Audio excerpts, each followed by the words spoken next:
We'll have the testimony from the Secretary. Thank you for coming. Thank you. Well, good afternoon. I thank you all for having me here today to discuss the needs, gaps, and vulnerabilities we have at the Department of Homeland Security and ways in which we can work together to meet those and give the folks executing these missions what they need. So, Madam Chair, Ranking Member Tester, distinguished members of the committee, it's a privilege to appear before you here today. I'm honored to present the President's 2019 budget request for the Department of Homeland Security and discuss how that budget will help keep the American people safe. I want to first start by thanking this committee for the $48.2 billion provided to the department in the recently passed Consolidated Appropriations Act. The hardworking men and women of DHS deserve the resources needed to do their jobs, and they deserve our support as they safeguard our communities. I thank you for your continued support, for supporting them in this last budget cycle, and hope that we can work together to continue to do so. The President's 2019 budget builds on the 2018 budget and requests $47.5 billion in net discretionary funding for DHS. It also includes an additional $6.7 billion for the Disaster Relief Fund for response and recovery to major disasters. Today, I'd like to outline several core missions empowered by this budget: securing and managing our borders and enforcing our immigration laws, protecting our nation from terrorism and countering threats, preserving and upholding the nation's prosperity and economic security, securing cyberspace and critical infrastructure, and strengthening Homeland Security preparedness and achieving resilience. Within all of these missions, we are aiming to put our employees first and empower our frontline defenders to do their jobs. This will help mature the department and, more importantly, help us better secure the homeland. I want to spend the bulk of my time this afternoon focusing on border security and the enforcement of our immigration laws. We are preparing to release our Northern Border Strategy soon, which I know members of this committee will take an interest in reviewing. I look forward to speaking with you in greater detail on your thoughts and perspectives. I also look forward to working with you on that and keeping an open dialogue on what needs to be done to further enhance security on our northern frontier.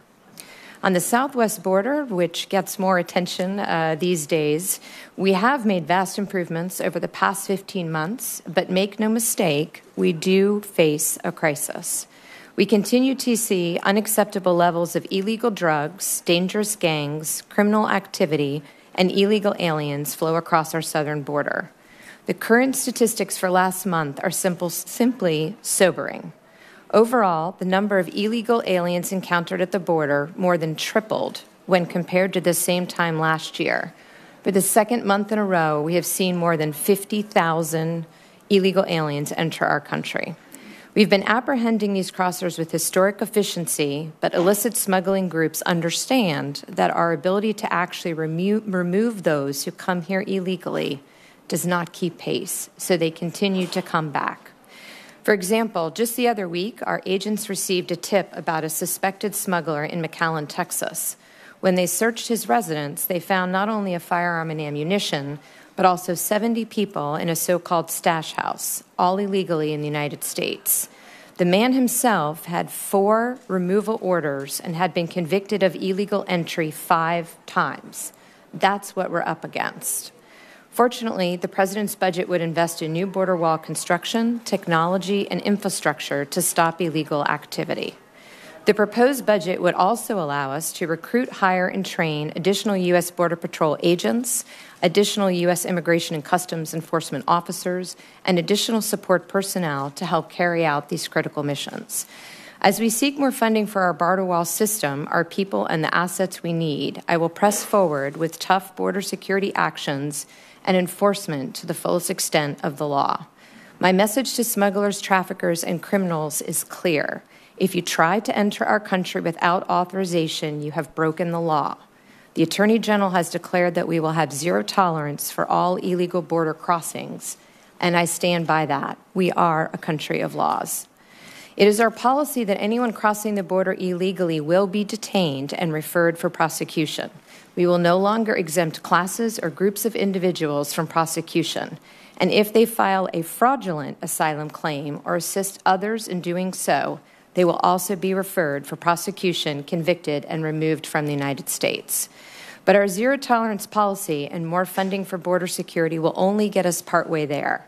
We urgently need Congress to pass legislation to close legal loopholes that are being exploited to gain entry into our country. Apprehensions without the ability to remove those who have no legal right to be here is not border security. The smugglers know these loopholes, and they are taking advantage of us every single day. They know it's easier to get released into America if they claim asylum, if they're part of a family, or if they are unaccompanied children. So it should come as no surprise that we are seeking a spike in all of these categories. Word is getting out. Asylum claims are up 200% in the last 5 years.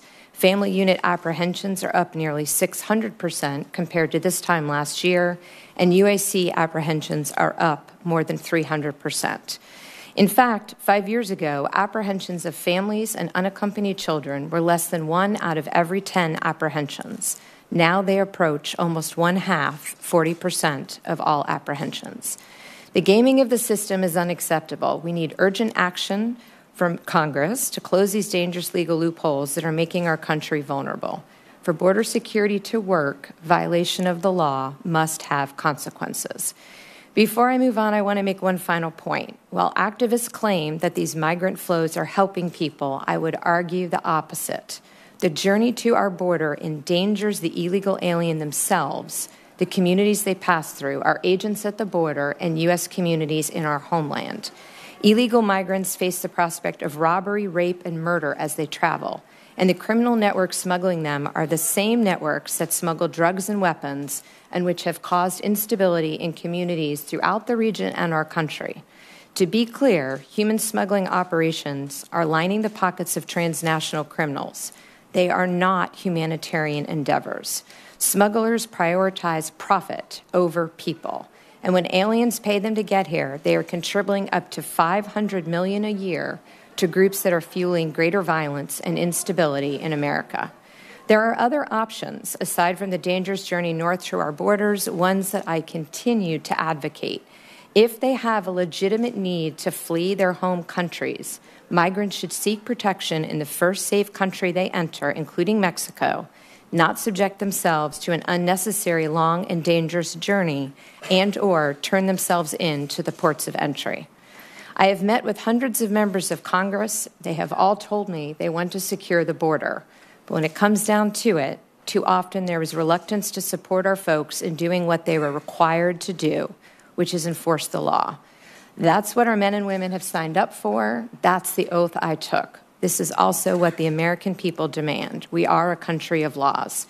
This administration and this department will continue to do everything we can to enforce the law, which is why we are committed ourselves to do when we swore our own oaths. In addition to border security and immigration, I wanted to quickly touch on other topics, but happy to answer any questions you might have. We also make important enhancements across our other missions. To support countering terrorism, the budget would allow TSA to deploy advanced tools to detect threats. It funds new CBP initiatives to identify high-risk travelers, ramps up defenses against weapons of mass destruction, provides vital funding to protect soft targets from concert venues to schools against attack. To advance our economic security and prosperity, the President's budget provides critical resources to enforce our trade laws and to keep foreign adversaries from stealing our trade secrets, technology, and innovation. To support cybersecurity and critical infrastructure security and resilience, the budget equips DHS to continue making historic strides to address systemic cyber risk, secure .gov networks, and assist critical infrastructure owners and operators. It also enables DHS, importantly, to support state and local election officials in defending our election systems. Finally, this year's budget will allow us to strengthen Homeland Security preparedness and national resilience. Last year, we experienced one of the most costly and damaging seasons for national disasters in history, with a cumulative cost exceeding $300 billion. President's budget will devote the resources and attention needed to ensure recovery and to help communities across our nation create a culture of preparedness to be more resilient to disasters. In addition to the areas I mentioned today, I'm also firmly committed to maturing the department and putting our employees first. I ask the committee to work with me on this budget to support the needs of the men and women of DHS, to support our missions, and help us make our country more secure. It's a true honor to lead the men and women of DHS, and I remain committed to working with you to do just that. Thank you very much for your time today and look forward to your questions. Thank you, Madam Secretary.